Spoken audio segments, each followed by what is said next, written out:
that match, the Hogan Andre match is obviously so pivotal and so memorable, and I do wonder whether it was supposed to be the first iconic moment match into the Hall of Fame this year had Hulk Hogan received a better reception in Netflix, because that's a really great question. It does seem like the obvious, if you're going to start inducting matches, that feels like where you begin with. Yeah, I mean, look, the Bret Hart and Stone Cold, it did herald in the Attitude.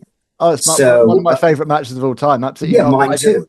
When you think like how there are matches, aren't there, that have been so documented by WWE. Namely, I would say, as we'll get on to a minute, Savage and Steamboat, Hogan and Andre, Rock and Hogan. There's a few matches that have been so kind of talked about as lore. And I was expecting it to probably be Hogan Andre. I mean, I'm sure at some point that's a shoo-in for being now that they've got. Yeah. I mean, look, the Hogan. As I've written Inside the Ropes magazine, like he has said that. Well, I've got a lot of heat because people remembered when I was a heel and running with the NWO. No, if you go to the Republican National Convention and you tear off your shirt and scream Trumpomania is going wild, even though Donald Trump won this past election, and it freely, and it was a free and fair election, he won. He received a majority of the electoral vote, a majority of the popular vote.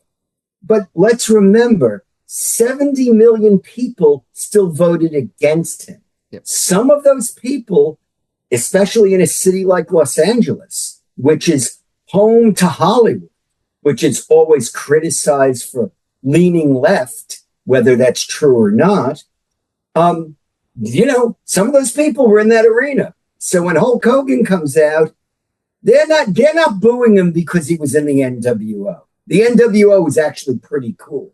Yeah. They're booing him because of his politics and because of some unfortunate remarks he's made. I was going to say, I mean, interested, not to go down a big rabbit hole here, but The Undertaker was on that same show.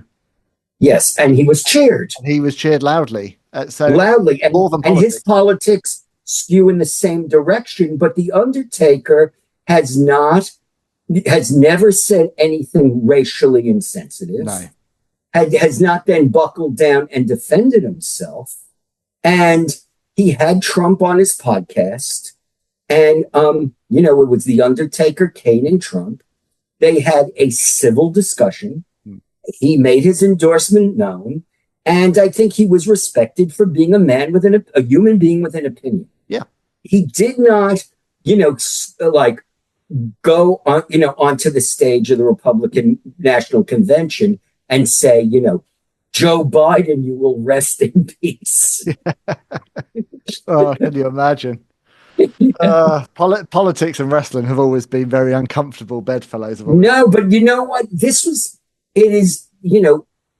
Since 2015, when Donald Trump first ran for president, not once has his name ever been used in either WWE and then AEW, because the United States, actually the world, is so polarized that you're going to turn off some of the fan base. I mean, the closest anyone's come was at this last WrestleMania when Grande Americano came out to, they announced him as coming from the Gulf of America. Yeah, I was surprised they were even treading in that territory. Yeah.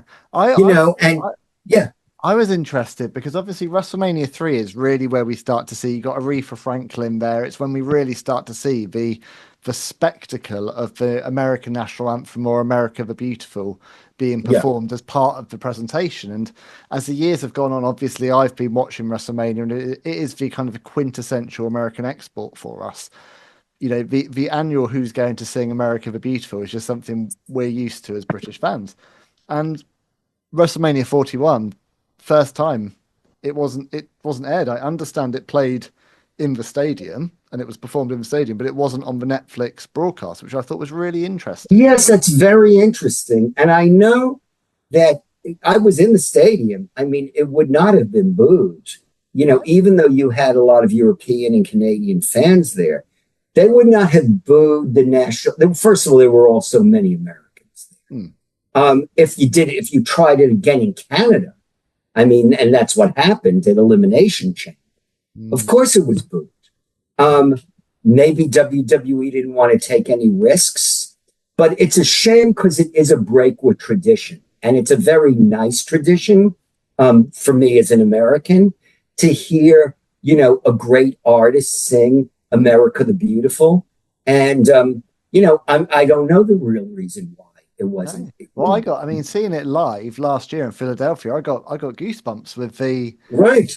Nothing to do with patriotism. It was just like the moment that they started singing, I was like, "Wow, I'm at WrestleMania," because it's so right. Like it's funny you say that. I remember being at WrestleMania 6, and Robert Goulet sang.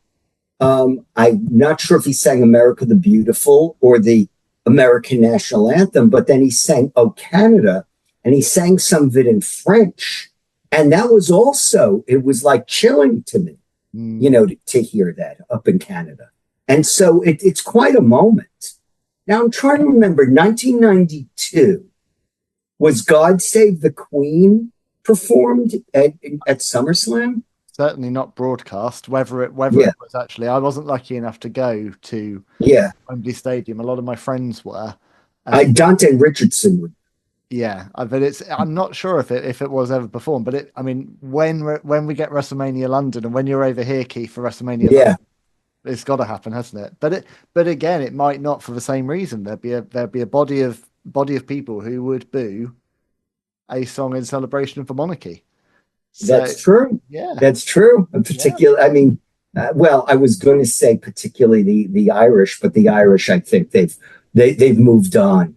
Not that they've moved on. It's not that they don't remember, but Ireland has, it's a very different country than when I first started going there. Yeah, absolutely. Since the Good Friday Accords. Yeah.